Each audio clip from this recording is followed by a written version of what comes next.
Well, Jim, this trade deadline has been insane. Um, the Maple Leafs, they acquired forwards Ryan O'Reilly, Noel in a 3-team deal with St. Louis Blues and Minnesota Wild. Now, the Blues, they will have multiple draft picks going forward in the future. As for the Maple Leafs, they have to get over the hump. They have to get out of the first round. They have a lot of good pieces, to go even farther than the first round. I know they ran into Tampa, but they should have beaten Tampa. Will this move put them over the edge? I think so. I mean, to be honest, this is a great deal. Obviously, the Leafs announced it on 11 o'clock on a Friday a week ago. And, O'Reilly's already paid dividends for this team, and they give him so many options. As we saw against Buffalo, O'Reilly centered Tavares and Nylander. He records a hat trick, 4.9 for him. He gets an assist in his first game. They have just so much depth down the middle, and now they can match Tampa's bottom six forward with a guy like O'Reilly. Not to mention Noel Acciari, who's going to be a fixture in that top 12. He's just a big body, physical guy, bottom six guy. And the Leafs, that's what the Leafs were struggling with in their forward position, is that, they just didn't have those guys to match with Tampa, match up Boston.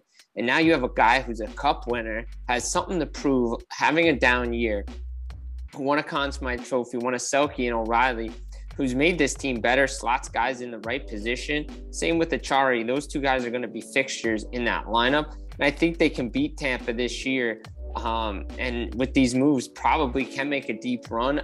I still think that Toronto needs to add a defenseman with the injury to Jake Muzzin, especially now that he's probably going to be on LTIR. And maybe if Matt Murray's not healthy, you look at a goalie. But offensively, with the forwards that they have the depth offensively to match Tampa and beat them this year. I definitely agree that Toronto definitely needs defensemen. And O'Reilly wasted no time in his first game with the Maple Leafs. He contributed not one, not two, but 4 points in that game against Buffalo. So I'm liking what I'm seeing from O'Reilly so far. Toronto, I just hope that something clicks for them, but they have to stay healthy. And as we know, when it comes to postseason time, players who are not at full strength will be on the losing side. So they got to get it together. Toronto has to get it together. But moving on to the next one, the Rangers, they acquired forward Tyler Motte from Ottawa Senators in exchange for forward Julian Gothard and a 7th-round pick in the draft. The Rangers, they've been busy this trade deadline. They continue to get better. So what do you say about that? Look, we already know what they did with the Tarasenko deal with the St. Louis Blues. We know the Blues are in full sell mode. Tarasenko's already paid dividends for the Rangers. Bringing a guy back like Tyler Motte, who they acquired last year from the Vancouver Canucks at the deadline, another depth moves for their team, especially at the bottom six, especially there. And they're not done. We know the rumors out there about Patrick Kane. He wants to go to New York. They're just going to see if they can make it happen. It has to be a 3-team deal to make it work. But, again, they're trying their best to bring 88 and Showtime to Broadway. It'd be a lot of puck. I don't know how much chemistry you want to lose because you're not going to break up that kid line. But the depth of Motte gives them options on their fourth line now because he knows what it takes to make it in the playoffs. So I'm liking what I'm seeing from the Rangers. Even though I'm a Devils fan, I have to respect what Chris Drury does. He always makes the right moves. And as an analyst, Drury's just made great trade deadline decisions and not hurt the future of the Rangers as he continues to have that plan in place. And last but not least, the Boston Bruins, one of the hottest teams in the NHL. Now they added Dimitri and Garnet Hathaway from the Washington Capitals. The Washington Capitals, as we can see, they're heading into rebuild mode, and Boston, it just continues to pile up more than they already have. So with this move, where do you see Boston going in the postseason? We know that we lost last year in the first round. So where do you see them now with these moves? Look, I thought Boston should have beat Carolina last year, to be honest, the way they played. I think if they made the move to Swayman earlier, I think they probably would have won that series. But to me, the way this season is going, this historic season, to me, it's Stanley Cup or bust. They have to win the Stanley Cup to make this thing make what they're doing, this historic run, even better. The additions of Orlov and Hathaway, we know Boston was looking for defensemen. They're probably not done. They could probably add another depth guy. And, Orlov fits into their top four perfectly, and then slots guys even better. Hathaway is just a typical Bruin. He's just a big body, fourth line guy, play with Nick Foligno. This reminds me of the 19 Bruins when they had that fourth line, the 13 and 2011 Bruins when they just had big, physical, nasty players in their bottom six, and they made deep runs in all those years. And it wouldn't shock me if the Bruins go all the way and win the Stanley Cup. I think these are the moves that they need to make. Obviously, they maybe want to get Chychrun, Gavrikov, but I think the prices were just too high for them. And especially with the salary cap for Boston, they moved out Craig Smith to clear up cap money.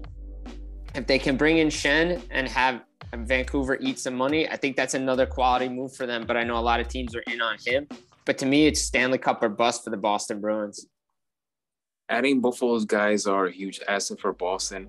Hathaway, he gives them a lot of strength from a defensive and forward side. Hathaway, he led the Capitals with 198 hits. So that's huge. If you're Boston, you like that.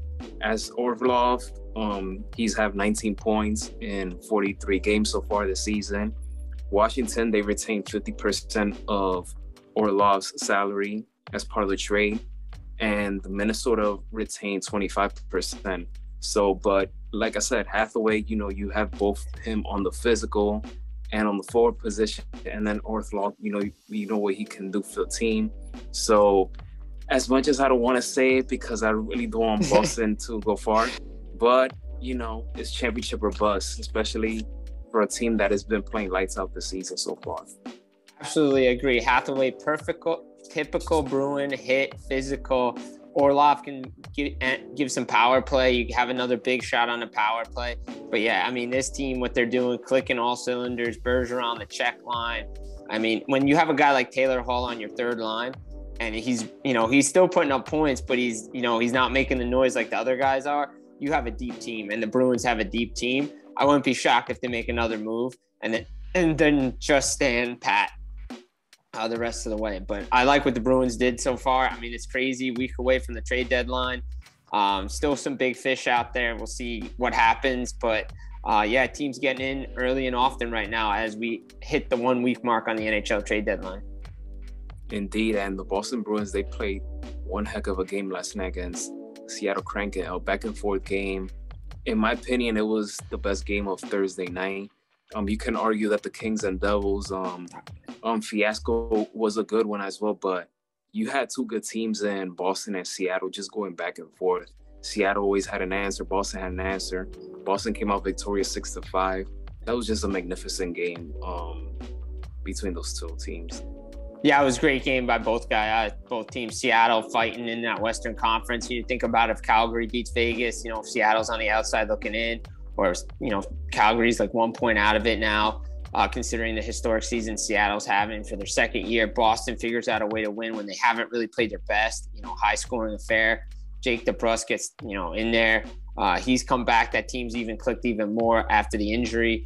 Like I said, you have the checkmate line working together with Zacha and Pasternak and Krejci, the top line cooking with Bergeron, Marchand, and DeBrusk. And now with the additions of Hathaway and Orlov, who will probably join the team later on for their next game, this team is this team's feeling it right now. And it was a great hockey game. Like you said, Kings and Devils, probably you could have put up there as well. It was really good. At least the end of the third period, and then the overtime was very exciting.